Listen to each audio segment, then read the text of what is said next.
trying to figure out what's on Donald Trump's mind is a frightening exercise. Deny, deflect, demonize. It's what he does every time bad headlines circle to him and his clown car administration. What happens next? What happens if we succeed? What happens if we fail? Could what comes next be even more dangerous? So this is one of those moments, to your question, when we need the most skilled, the most statesmanlike, the most sober and serious diplomatic and military leaders in the room managing this. That's not what we have. We have Donald Trump, on the phone with Laura Loomer, listening to who knows what. This is government by whim. He's making this up as he goes along. And so, look, in the short run, it may be popular to drop a big bunker buster on Iran and blow up their mountain. But what we've also learned, and Michael, you and I have lived through this, is that, everybody loves the big bombs going off until you get the butcher's bill, until we see the chaos, until it begins to come home. And you want to talk about something that will destabilize not just the Middle East, but the whole world. This will happen. Now, Donald Trump rhetorically has, suggested that's why he's been so critical of what's happened in the past. But he's going to own that. And he's going to own that very soon if, in fact, he does take us to war without congressional approval and without the active support of our allies and destabilizes the Middle East against a country that is actually much larger than Iraq. I was going to say real quick, everybody's begging for the bunker bombs, but don't want the body bags that come with it, and that's the problem. Well, that's why a left-right coalition has emerged to try to limit what the president can do.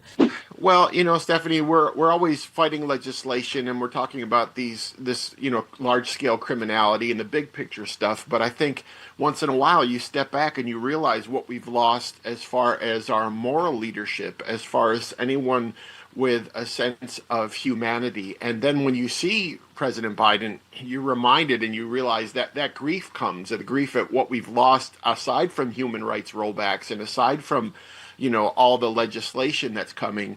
We've just lost those things that are intangible, but the deepest part's about being human. Yeah, well, I mean, you say it best. You said, as Joe Biden has always done in challenging and painful moments, he calls us to be the best of who we are as people, appeals to our better angels, invites us to be the agents of goodness. Trump is absolutely the opposite. He incites and emboldens people to be their absolute worst selves. Yeah. I mean, as he was in the wake of these assassinations, right? Exactly, and I can understand, Stephanie, people there are a certain segment of the population who love that about him, and their whole perspective is antagonistic. But I keep looking for the Republican voters who are inherently decent people, and there are many of them out there, why they aren't saying this is a bridge too far. At some point, our moral compass or our faith or whatever drives us has to kick in and say, I can no longer align with this. And it just seems to be slow in coming, sadly. Humanity, decency, whatever you want to call it. Megan on Threads echoed what you said in your piece, John. She said, how quickly have we fallen as a nation? A sitting elected official is lying in state after being assassinated for her political beliefs. The President of the United States of America is not going to pay his respects and not one of us is surprised. A vote for Trump didn't just take away the rights of your neighbors. It took away our humanity. I mean, it's exactly how you say it in here. You say it's going to be a long time until America can look again to its president for a compassionate response to other people's pain, to see someone willing and capable of caring, weeping, and feeling. That's a lot to lose.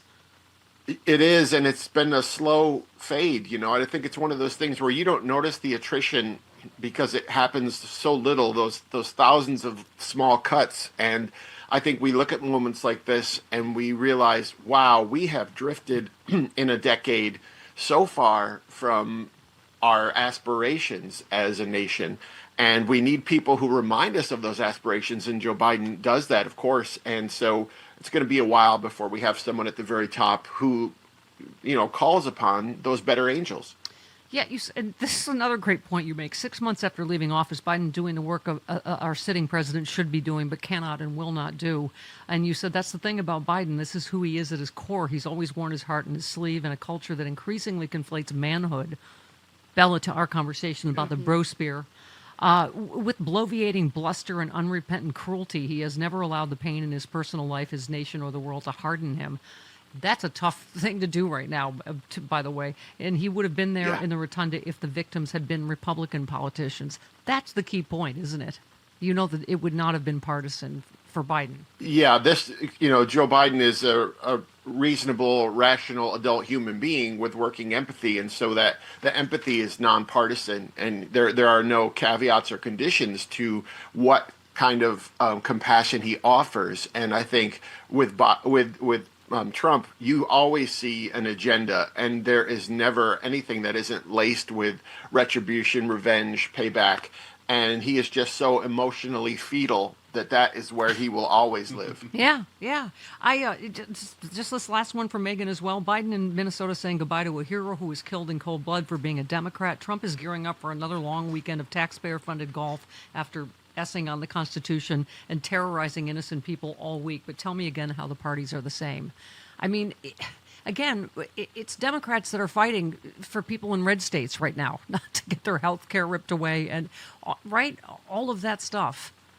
Yeah, that has been the battle that I've been fighting for years, is trying to help Republican voters and Trump supporters to know that I'm for them, that I'm opposing Trump for as much for them as for people who align with me politically and theologically. And that's the thing. They are so ingrained with that battle posture that they see someone like you, someone like me as their enemy, and they can't think critically about what we're saying to them. I saved another one for you to exactly that point, is to take off your pastor cap, put on your political cap for a second. Steve said, absolutely unbelievable. A bunch of poor rural red staters voted to gut their own hospitals so the quote-unquote coastal elites like me can get a tax break we don't even need. Baffling self-destructive behavior. I mean, it's always been that way to some degree, right? Like, voting against your own self-interest. But it has really gotten to cult-like proportions, hasn't it? Oh, yeah, and I think, that's where the political right, the theological right, they've united. So the media and the church sermons, everything is saturated with fear. And, I always say people are never at their best when they're terrified. And Trump supporters are perpetually terrified of everyone. And that's why, I written recently that Trump is at war with the world. I mean, there is really no group that he doesn't have a grievance about. And so his ardent supporters are that way as well. Their identity is so tied up with him as a symbol for them that he has to win. Yeah. Whatever that looks like. It is fierce. I was just reading somebody talking about their dad who's, he's been brainwashed by Fox News, and he said he's literally terrified a Mexican's going to take his job, and he said he lives in a state that borders Canada and he's been retired for